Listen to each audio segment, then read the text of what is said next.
नमस्ते। आज के इस वीडियो में हम जानेंगे भारतीय संविधान के बारे में। हम समझेंगे इसके महत्वपूर्ण भागों और अनुच्छेदों का एक संक्षिप्त परिचय। भारतीय संविधान विश्व का सबसे बड़ा लिखित संविधान है।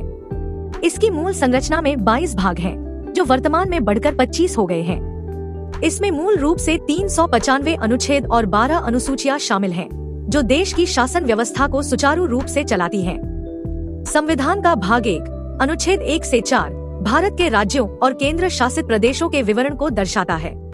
वहीं भाग 2 अनुच्छेद 5 से 11 नागरिकता से संबंधित है, जो यह बताता है कि भारत का नागरिक बनने और नागरिकता खोने के क्या नियम हैं। भाग 3 को भारतीय संविधान का मैग्ना कार्टा कहा जाता है।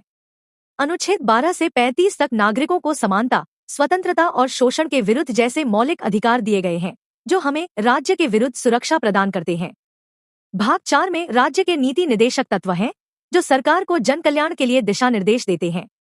साथ ही भाग 4 में अनुच्छेद 51 के तहत नागरिकों के मूल कर्तव्य बताए गए हैं, जो देश के प्रति हमारी जिम्मेदारियों को दर्शाते हैं। भाग 5 संविधान का सबसे बड़ा हिस्सा है। अनुच्छेद 52 से 151 के बीच केंद्र सरकार की कार्यप्रणाली, राष्ट्रपति, प्रधानमंत्री, संसद और देश की सर्वोच्च न्यायपालिका यानी सुप्रीम कोर्ट के प्रावधानों का वर्णन है। एक नजर डालते हैं महत्वपूर्ण आंकड़ों पर। 26 जनवरी 1950 को जब संविधान लागू हुआ, तब इसमें 22 भाग, 395 अनुच्छेद और 8 अनुसूचियां थीं, जो समय के साथ संशोधित होती रहीं। भाग 9 और 9 के तहत पंचायतों और नगर पालिकाओं को संवैधानिक दर्जा दिया गया है, ताकि प्रशासन जमीनी स्तर तक पहुंच सके। वहीं भाग 11 केंद्र और राज्यों के बीच विधायी और प्रशासनिक संबंधों को परिभाषित करता है। विशेष स्थितियों के लिए भाग 18 में आपातकालीन प्रावधान, इमरजेंसी दिए गए हैं।